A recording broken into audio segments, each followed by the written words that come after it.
छोड़ दिया था कि भाई पहला क्या था, दूसरा क्या था। नाउ अब जो हम डिस्कस करने वाले हैं कि जल परिवहन का इंपॉर्टेंस क्या है। तो जल परिवहन का बहुत ज्यादा इंपॉर्टेंस है, क्योंकि मैंने स्टार्टिंग में बताया था वीडियो में जब हम जल परिवहन डिस्कस कर रहे थे कि मैं सड़क नहीं, रोड नहीं, कुछ नहीं बनाना पड़ता, एकदम मस्त वे में चलता है, पर्यावरण को कुछ भी नुकसान नहीं होता। तो मैं बेनिफिट तो है ही।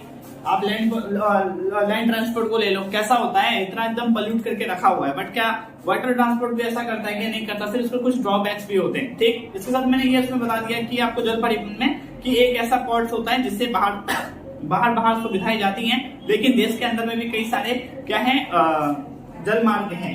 ठीक, जिसमें मैंने आपको बताया कि इलाहाबाद से हल्दिया, सदिया से धोबरिया, कोटापुरम से कोलम, इनकी किलोमीटर से बताइए कितने किलोमीटर पे ये लोग हैं। अब जो हमें डिस्कस करना रेल मार्ग के बारे में डिस्कस करना है। रेल मार्ग क्या है, अब देखो सीधा सा मतलब यही है कि जब आप रेल मार्ग की बात कर रहे हैं तो रेल मार्ग का कॉन्सेप्ट समझो भाई। एक तो किताब से आपने रट लिया एंड उसे आपने लिख दिया, लिमिटेड लिख पाओगे, ठीक है। लेकिन अगर आप रेल मार्ग की बात करो तो आपका ऑब्जर्वेशन पावर कैसा है ना, तो उससे आपका आंसर और अच्छा हो सकता है अगर इस थीम पे लिखने के लिए आपको आता है तो रेल मार्ग का सबसे पहला बेनिफिट क्या है कि एकदम सस्ता माध्यम है भाई। कहीं से भी कहीं भी आप जा रहे हो एक स्थान से दूसरे स्थान, तो क्या प्लेन जितना किराया तो नहीं लग रहा है ना, मिनिमम लग रहा है, तो ठीक है, तो सस्ता है।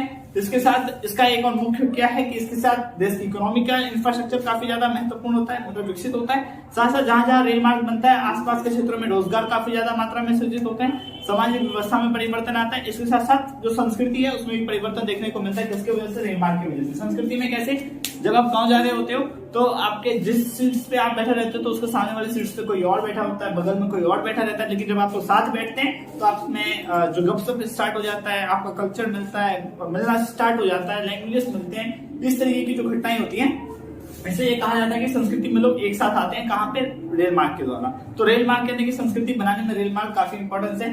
कई बार तो रिश्ते भी तय हो जाते हैं, ठीक है, रेल मार्ग में नहीं, रेल के अंदर, ठीक है, रेल के अंदर कभी कभी तो रिश्ते भी तय हो जाते हैं। तो कहते हैं सांस्कृतिक रूप से भी काफी सुदृढ़ है, मतलब बेहतर है। इसके साथ जो रेल मार्ग है उसको 3 हिस्सों में डिवाइड किया गया है। पहला हिस्सा क्या है आपका, नैरो गेज, उसके बाद आता है आपका मीटर गेज, फिर आता है आपका ब्रॉड गेज। नैरो गेज का जो मेन क्या होता है 0.69 metre, 1 metre, 1.79 metre. Narrow gauge, metre gauge, broad gauge का सीधा सा मतलब क्या है, छोटी लाइन, मध्यम लाइन, बड़ी लाइन। जो छोटी लाइन आप लोगों को पता है, वहां 1 से 2 ही रेलवे ट्रेन आती है जाती है, मतलब दो ही तरफ पटरीज वगैरह बना होता है, छोटे स्तर का रेलवे स्टेशन होता है। मीटर गेज में तो रेलवे स्टेशन थोड़ा हाई लेवल का होता है, लेकिन जब हम ब्रॉड गेज की बात करते हैं तो जो रेलवे स्टेशन काफी जेन्युइन होता है। जेन्युइन से मतलब क्या है, जैसे आप देख सकते हो Anandgarh railway station, new Delhi railway station, जो मतलब राजधानी वगैरह सेंट्रल में जो रेलवे स्टेशन है जहाँ पे अच्छी सुविधाएं मिलती है रेलवे की, उसे हम ब्रॉड गेज में रखते हैं। पर छोटे स्तर पे जो क्या कहते हैं रेलवे स्टेशन देखने को मिलता है उसे हम बेसिकली नैरो गेज में रखते हैं। तो narrow gauge, metre gauge and broad gauge, ठीक है। इसके साथ जो ये रेल मार्ग है इसका एक कॉन्सेप्ट यही है कि भाई इंडिया के अंदर जो है रेल मार्ग के अलग अलग मंडल बनाए गए कि भाई जब भी आप रेल वगैरह को आप देखते हैं तो आप उसमें पूर्व पश्चिम ऐसा कुछ उससे बॉक्सों पे लिखा हुआ देखते हैं। तो ये डिनोट करता है कि जनरली ये डिनोट करता है कि जो पूरे इंडिया को 16 रेल उपमंडलों में बांटा गया है। यानी कि आप सबको पता होगा कि उत्तर रेलवे, पूर्वी रेलवे, इस तरीके से पूरे इंडिया को 16 उपमंडलों में विभाजित करना है। पाइपलाइन बेसिकली क्या, परिवहन का एक मुख्य माध्यम, चीजों को तेज गति से पहुंचाता है, सस्ता माध्यम है, सड़क निर्माण की आवश्यकता नहीं होती इसमें। लेकिन इसके सामने समस्या है, प्रॉब्लम से क्या है, रखरखाव पे अधिक खर्च करना पड़ता है, विशेष सुरक्षा की आवश्यकता है। इसके साथ एक बार निर्माण होने को इसे ठीक नहीं कर सकते हैं, तो इसमें जो लागत है वो क्या आती है, अधिकतम आती है, ज्यादा आती है। पर इसको एक्सप्लेन कर दूं, रखरखाव पे अधिक खर्च का होगा तो नक्सल से प्रभावित क्षेत्र, आतंकवाद से प्रभावित क्षेत्र है, वहां पे इसमें ज्यादा फोकस करना पड़ता है। दूसरा आपको विशेष सुरक्षा की आवश्यकता है। यस, मान लो जो क्षेत्र प्रभावित है वहां में सुरक्षा की जरूरत पड़ती है, अगर सुरक्षा नहीं होगा तो उसको नुकसान हो सकता है। एक बार निर्माण होने पर इसको ठीक नहीं किया जा सकता। मान लो ये पाइपलाइन है जस्ट कुछ ऐसे, क्या इसका बनने को दोबारा ठीक किया जा सकता है? तो इसका आंसर है बिल्कुल भी नहीं, क्योंकि ये आपके नाली है, किसी गटर का पाइप नहीं है, काट के जोड़ दिया एंड फिर नेट में लाइन बन गया। एंड लागत की इसमें जो है अधिकता आती है। लाइक कोई क्षेत्र ऐसे होते हैं जिसमें विशेष सुरक्षा के साथ साथ इसके प्रबंधन पे भी विशेष फोकस करना पड़ता है, तो लागत काफी ज्यादा आती है। तो पाइपलाइन अगर आप बात करेंगे, भारत में एक पाइपलाइन है जिसको क्या कहते हैं, HVJ, यानी कि हजीरापुर विजयपुर जगदीशपुर। देख देता हूँ,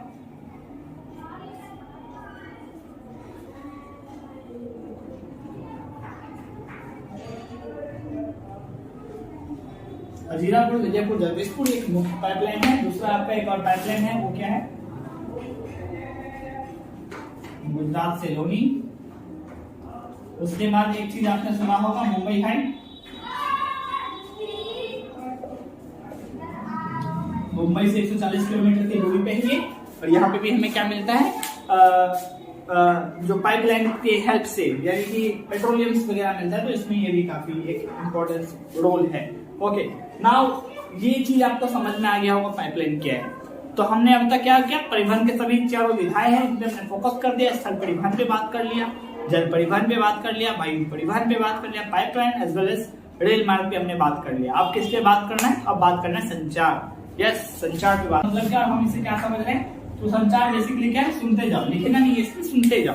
संचार बेसिकली क्या, जब हम अपनी बातों को, विचारों को दूसरों तक पहुंचाते हैं, जनरली वो संचार होता है। क्या पहले संचार का यही माध्यम था? तो इसका आंसर है बिल्कुल भी नहीं, क्योंकि पहले जो संचार किया जाता था उसका वे एंड उसका तरीका क्या था, काफी डिफरेंट था। लाइक पहले कैसे लोग संचार करते थे, तो संचार करने में जैसे मान लो कोई व्यक्ति जंगल में फंस जाता था, उसके पास फोन नहीं, व्हाट्सएप नहीं, इंस्टाग्राम नहीं, वो कैसे लोगों को सूचनाएं देगा? तो सूचनाएं देने का उसका माध्यम था कि कई पत्तों को इकट्ठा करके आग लगा देता था। लाइक धुआं ऊपर की तरफ निकलता था, तो आसपास के जो लोग थे उसको पता चलता था कि धुआं किसी न किसी कोई मुश्किल में या कोई समस्या है, तो लोग वहां फटाक से पहुंच जाते थे, और इस तरीके से लोगों का संचार था। टाइम बदला, लोगों ने चिट्ठी वगैरह, डाकिया वगैरह, या फिर कबूतरों के द्वारा, जानवरों के द्वारा, इस तरीके से लोगों ने चीजों को पहुंचाने लगे। ठीक है, कुछ और टाइम डेवलप हुआ, एक नई नई चीज आया, तो लोगों ने डाकिया वगैरह, पोस्ट बैग्स वगैरह, आपने सुना होगा, इस तरीके का ट्रेंड आया। लोग ने चिट्ठियों को तो क्या कहते हैं उसे, डाक बॉक्स वगैरह में भी गिराना स्टार्ट कर दिए। तो इस तरीके से प्रचलन हुआ है। औद्योगिक क्रांति आई, टेक्निकल, आप बात करेंगे टेक्निकल चीज काफी ज्यादा आ गया। लाइक कोविड के टाइम के बाद आप लोग एक एहसास देखिए कि एक जो हमारा कम्युनिकेशन का स्किल, जो पावर है, या फिर कम्युनिकेशन का जो डिस्पर्सन काफी एक फैल गया है। कैसे फैल गया, आपको पता है कि सब कुछ ऑनलाइन हो गया। ऑनलाइन में हमने काफी चीजें सीखी है, हमने अपने आप को पूरा डिपेंडेंट किस पे कर दिया, कम्युनिकेशन पे कर दिया ना। तो जब हम कम्युनिकेशन की बात करते हैं, तो कम्युनिकेशन की 3 विधाएं हैं। कौन कौन सा है आपका? सबसे पहला होगा आपका टीवी, आपका रेडियो, ठीक है, उसके बाद आपका समाचार पत्र, उसके बाद हो गया आपका इंटरनेट। तो परिवहन संचार की जो यही जो देखते हैं, चाहे तो हम टीवी से सुन सकते हैं, या फिर हम रेडियो से सुन सकते हैं, या फिर हम न्यूज़पेपर्स पढ़ सकते हैं, ठीक है, या फिर इंटरनेट आज का टाइम का बहुत बड़ा स्रोत है। और इस तरीके से संचार का प्रचलन जो है होता जा रहा है। इसके साथ संचार का मतलब ये नहीं कि अपने भाव विचारों को ही किसी व्यक्ति को भी दूसरे तक पहुंचाना चाहिए। बिहार से लोग दिल्ली की तरफ काम करने आ रहे हैं, या फिर बिहार यूपी से लोग महाराष्ट्र काम करने जा रहे हैं, बिहार यूपी से लोग चेन्नई काम करने, ये भी एज अ पार्ट ऑफ संचार, कि भाई लोगों का जो हमारा संचार का माध्यम है ये डेवलप होता गया, कि लोग एक ऐसा से दूसरे साथ पे जुड़ सके एंड लोग कार्य कर सके। तो ये क्या हो गया, संचार। अब जो 9 सेकंड में क्या बात कर लेना है, अंतरराष्ट्रीय व्यापार। तो सबसे पहले जानते हैं व्यापार क्या। तो व्यापार होता है जब वस्तुओं का क्या होता है, क्रय और विक्रय होता है, यानी जब वस्तुओं को खरीदा और बेचा जाता है, तो उसी को जनरली हम क्या कहते हैं, व्यापार कहते हैं। अब जो सवाल आता है भैया, अंतरराष्ट्रीय व्यापार क्या कहते हैं, सब आप पूछोगे मुझसे, तो व्यापार का मतलब समझना है जहाँ पे वस्तु का क्रय और विक्रय हो, वहां पे विषय हम बेसिकली व्यापार कहते हैं। जब यही जब एक राष्ट्र के द्वारा एक दूसरे राष्ट्र से वस्तुओं का खरीद या क्रय या विक्रय हो, उसे हम अंतरराष्ट्रीय व्यापार कहते हैं। इसके द्वारा, राष्ट्र के द्वारा वस्तु का क्रय विक्रय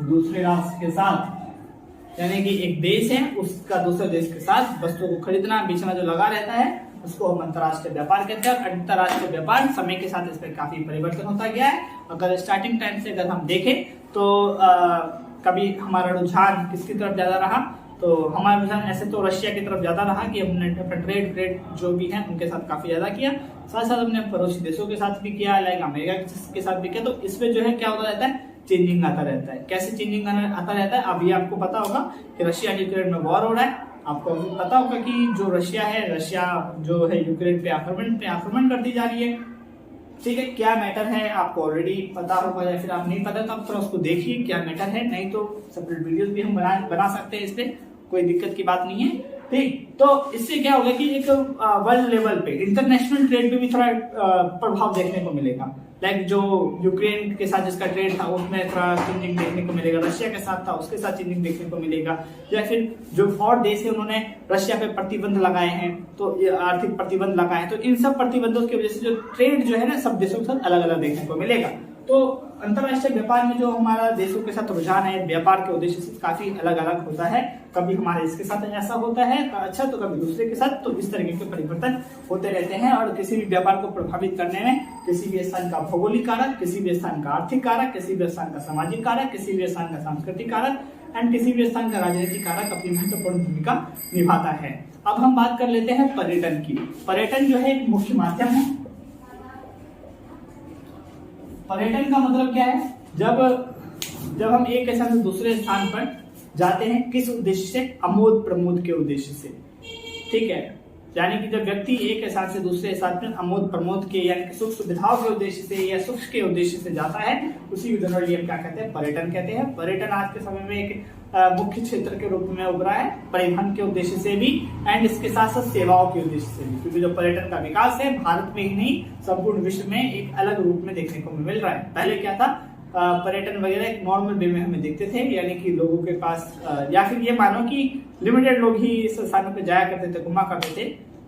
बट प्रेजेंट टाइम में क्या हो गया कि कॉन्टेक्स्ट बदल गया है, लोगों को पर्यटन को बढ़ावा मिला है, पर्यटन का क्षेत्र भी विकसित हो गया। यानी कि जब आप कहीं नैनीताल या मनाली या किसी भी स्थान पे घूमने जा रहे हैं तो वहाँ पे नॉर्मली आपको एक चीज देखने को नहीं मिलता, आपको कई चीज देखने को मिलती है। लाइक वहाँ पे एक रेस्टोरेंट भी हो सकता है, वहाँ पे एक इंडस्ट्री भी हो सकती है, वहाँ पे ट्रांसपोर्ट के माध्यम भी हो सकते हैं, वहाँ पे ट्रेड भी हो रहा है, वहाँ पे आप बात करेंगे तो किसी भी तरीके का मतलब हर तरीके की सुविधाएं यानी कि हर तरीके की सेवाएं, हर तरीके का बेनिफिट्स आपको पर्यटन में देखने को मिल रहा है। गाइड भी मिलेगा आपको, कोई हिस्टोरिकल प्लेसेस, कोई हिस्टोरियंस भी आपको मिलेंगे, जोग्राफर्स भी मिलेंगे। तो इस तरीके के चीज हमें जनरली पर्यटन में देखने को मिलता है।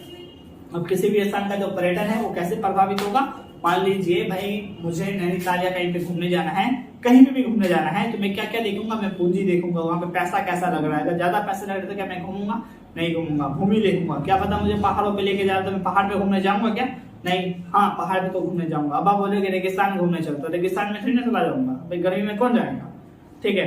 तो ऐसा हो गया। उसके बाद बनियर में हम क्या देखते हैं, इतिहास देखते हैं, क्या वो क्षेत्र ऐतिहासिक है कि नहीं। अगर ऐतिहासिक है तभी हम घूमने जाते हैं, अगर उसका कोई ऐतिहासिक महत्व नहीं होता तो कोई लोग उस क्षेत्र पे जाना क्यों पसंद करेगा। इसके साथ आता है संस्कृति, किसी भी क्षेत्र की संस्कृति व्यवस्था पहले कैसे थी। अब जैसे हड़प्पा कालीन संस्कृति है, लोग उस क्षेत्रों पे जाते हैं, घूमते हैं, फिरते, लोग जानते हैं कि किस तरीके का वहां था। बट अगर संस्कृति एक अच्छी ना होती तो क्या लोग वहां पे घूमने जाते क्या, तो बिल्कुल भी घूमने नहीं जाते। इसके साथ आता है परिवहन एवं संचार। मान लो जहाँ का पर्यटन क्षेत्र परिवहन एवं संचार के दृष्टि से ठीक नहीं है, क्या लोग वहां घूमने जाएंगे, नहीं जाएंगे। क्यों, अगर लोग घूमने तो वहां गए तो वहां से लौट के नहीं आया, तो ये भी तो एक तो बहुत बड़ा इशू हो जाएगा। तो ये तरीके का क्या है, बहुत बड़ा एक मुद्दा है। तो एक तो परिवहन एवं संचार का किसी भी पर्यटन में अपना एक महत्वपूर्ण योगदान है, ठीक है। सो मुझे लगता है कि जो हमारा टॉपिक था उसे हम इस वीडियो में कवर करते हुए चले हैं, ठीक है। लाइक इस वीडियो में इस दोनों सीरीज को मैं कंक्लूड करके चलता हूँ कि इसमें मैंने आपको क्या क्या बताया। मैंने आपको ये बताया कि राष्ट्रीय अर्थव्यवस्था की जीवन रेखाएं में परिवहन का महत्वपूर्ण योगदान है।